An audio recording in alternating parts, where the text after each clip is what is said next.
School parliament തെരഞ്ഞെടുപ്പിനിടെ Kannur Anjarakandy സ്കൂളിൽ SFI KSU സംഘർഷമുണ്ടായി. 3 KSU പ്രവർത്തകർക്കും 2 SFI പ്രവർത്തകർക്കും പരിക്കേറ്റു. പ്രാദേശിക യൂത്ത് കോൺഗ്രസ് നേതാവിന്റെ കാർ അടിച്ചു തകർത്തു. സംഘർഷത്തെ തുടർന്ന് തെരഞ്ഞെടുപ്പ് നിർത്തിവെച്ചു. ഉള്ളിൽ 10 മേജർ സീറ്റിന്റെ നോമിനേഷൻ നമ്മൾ കൊടുത്തിട്ടാണ് അവർ പറഞ്ഞ ഇലക്ഷൻ റദ്ദാക്കുന്നത്. നമ്മൾ ജയിക്കുമെന്ന് ഉറപ്പുള്ളതുകൊണ്ട് മാത്രം ഭൂരിപക്ഷം നമുക്കാണ് സ്കൂൾ വൈസ്.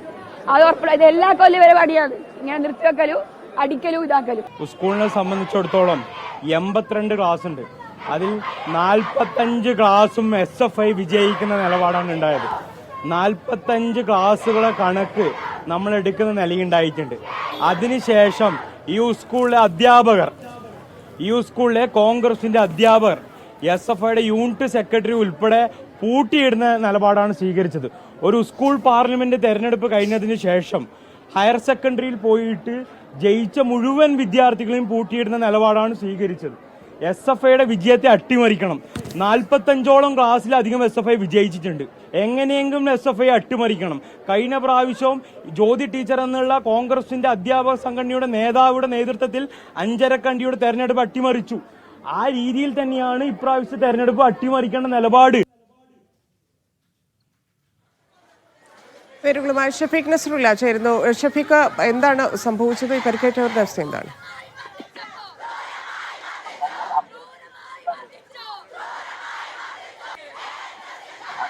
പാർലമെന്റ് തെരഞ്ഞെടുപ്പിൽ SFI അതുപോലെ KSU പ്രവർത്തകർ അവരുടെ അധ്യാപക ഭാഗത്ത് വലിയ വീഴ്ചകളുണ്ട് എന്ന് ആരോപിക്കുന്നത് KSUവിന്റെ സ്ഥാനാർത്ഥികളെ മത്സരിക്കാൻ അനുവദിച്ചിട്ടില്ല. അതിനാണ് ഈ സ്കൂൾ തെരഞ്ഞെടുപ്പ് നിർത്തിവെച്ചത് എന്ന് KSU ആരോപിക്കുന്നു. അതോടൊപ്പം കോൺഗ്രസിന്റെ അധ്യാപക സംഘടനയിലെ അധ്യാപകർ SFI പ്രവർത്തകരെ കൂട്ടിയിട്ടു എന്ന ഗുരുതരമായ ആരോപണവുമായി SFIയും രംഗത്ത് വരുന്നുണ്ട്. പുറത്ത് SFIയുടെയും KSUവിന്റെയും പ്രാദേശിക നേതാക്കളടക്കം സ്കൂളിന് പുറത്ത് തടിച്ചുകൂടിയിരുന്നു. ഇങ്ങനെ എത്തിയ യൂത്ത് കോൺഗ്രസ് നേതാവിന്റെ പ്രാദേശിക നേതാവിന്റെ കാർ ഒരു സംഘം അടിച്ചു തകർത്തിട്ടുണ്ട്. ഈ സംഘർഷത്തിൽ 3 KSU പ്രവർത്തകർക്കും 2 SFI പ്രവർത്തകർക്കും പരിക്കേറ്റിട്ടുണ്ട്. 2 വിഭാഗം SFIയുടെയും അതോടൊപ്പം തന്നെ KSUവിന്റെയും വിദ്യാർത്ഥികൾ പരസ്പരം മറയിൽ നിന്ന് മുദ്രാവാക്യം വിളിച്ച് പ്രതിഷേധിച്ചിട്ടുണ്ടായിരുന്നു. വലിയ രൂപത്തിലുള്ള പോലീസ് സംഘം സ്ഥലത്തെത്തി. ഒടുവിൽ ഈ പോലീസ് സംഘം വിദ്യാർത്ഥികളെ പിരിച്ചുവിട്ടിട്ടുണ്ട്.